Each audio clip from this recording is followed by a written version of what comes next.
And of course, people like to play miniature golf, designed by artists, sort of one of our signature experiences. Incredibly important, creativity is not just for children.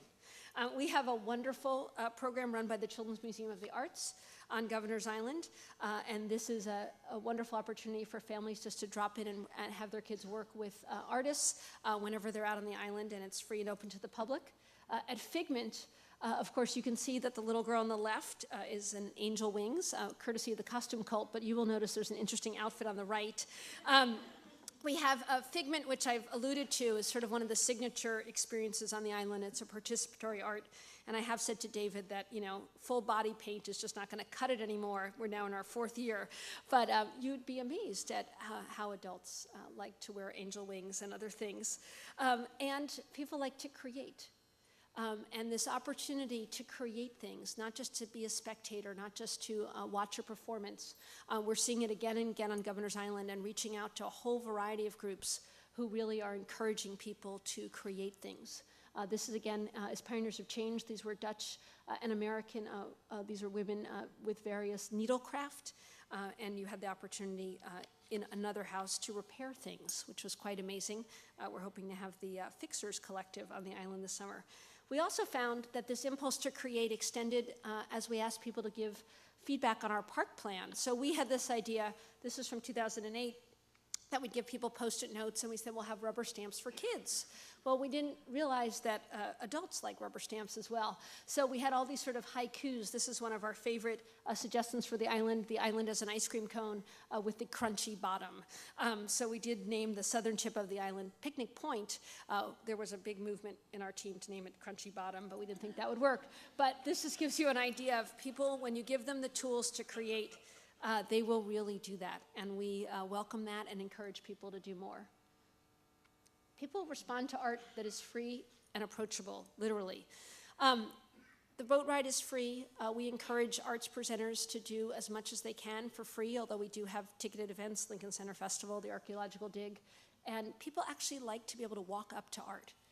Now, that seems really obvious, but when you think about it, you think about going to a sculpture garden at a museum or at other places. The idea that you can be riding your bicycle, plop it on a patch of lawn and sit next to a sculpture doesn't really happen in very many places, and it really changes people's relationship to art.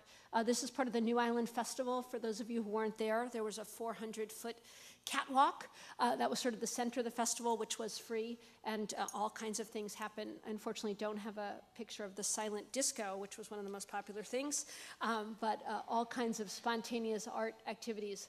The Battery Dance Company, which was on the island in 2008. And again, these are free performances. People wander through. One of the things we discover is that people come to the island. They're not quite sure what the programming is, but they see that there's arts programming and they want to participate. Again, the New Island Festival, you'll see this was at Toig, and then you can see an art piece behind, of course, with that amazing view of Manhattan. And literally, you could just wander through the parade ground. And then finally, we think this just captures the experience of participating in art. This redefines approachable art on Governor's Island. Audiences respond to the arts, not to art forms. So is this a theater festival? Is this dinner? Is this dance? What is it? It's the New Island Festival. Everyone had an incredibly great time. And you can see people eating while there was performance happening around them. This is Water Taxi Beach. You may remember that image that we had of the gorge that I thought it was life-changing to see Bob Dylan. Well, it's pretty life-changing even to go to a disco dance party at the Water Taxi Beach because you have that spectacular view. And of course, this is commercial art. This is rock and roll music, I guess we'd call it in my era. And then an amazing image from the New Island Festival out on the southern tip of the island. I mentioned that when you come by boat to this place, it sort of fosters this notion of democracy. We're not part of a neighborhood, so the arts here belong to everybody, and that's an incredibly important point. I always tell the story, I bought tickets to see a concert in Williamsburg at the Brooklyn Bowl, and my husband and I went, and he looked around and he goes, "This was very brave of you. We're the oldest people here." And, you know, it's like Williamsburg. I'm too old to be in Williamsburg. Well, Governor's Island isn't Bushwick. It isn't the East Village. It isn't the Upper East Side. It isn't any of those things. So everybody belongs to the art here. This was a very popular piece 2 years ago because people like to move the little men around, but they felt like they could touch it.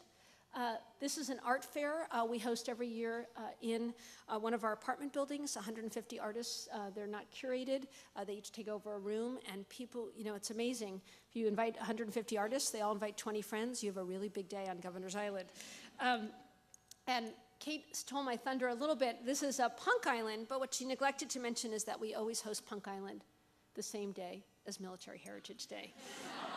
So, and that really kind of captures the feeling. And then finally, you know, I once gave an interview to New York One where I explained that artist design miniature golf is the real estate development strategy for Governor's Island.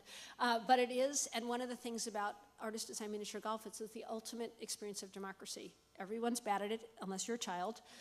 It's free, it's cool, and one of the things that you see that's so rare is you'll see adults playing next to kids, and they feel equal with those kids. I wanted to give people a chance just for a quick preview of the future. This is the Park and Public Space Plan. It was announced a couple of weeks ago. We're starting work already. This is designed by West 8 with Diller Scofidio, Rogers Marvel, and Matthews Nielsen. And this is really the future transformation of the island. The island, as Kate and Randy both mentioned, is 172 acres. About 85 acres will be park and public space, as you can see here, and in addition to the National Park Service, which is up there. And I'm just going to race through a few images because I couldn't resist. And of course, we have this all up on the web. But this is really about the transformation, where you're welcome. This is where you come now, but turning this into a really welcoming, beautiful place, Swasson's Gateway. Coming around the edge of the island, and again, people are able to use what we call the promenade, but it's really an old road for biking and walking now, but this will be transformed with beautiful trees, railing, and furnishings.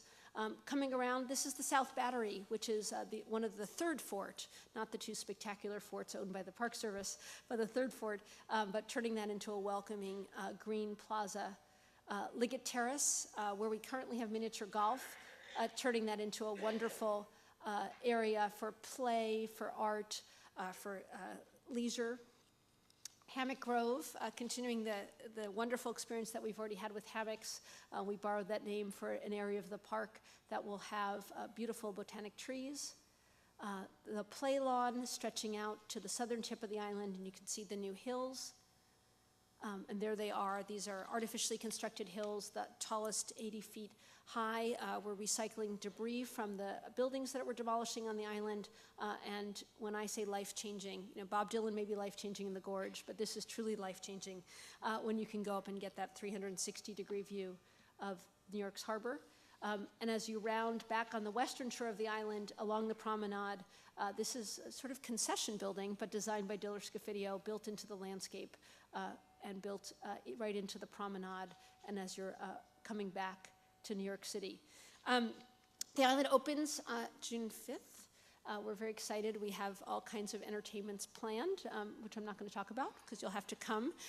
We always invite you to stay connected to us. We have a blog. We also have all of the park plan online.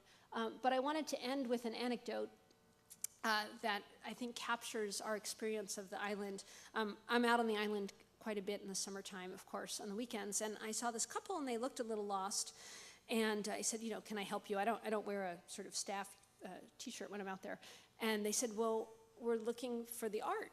And I said, well, which arts project are you interested in? There's Four Heads is this way and Pioneers of Change. And they said, we've just heard that there's art.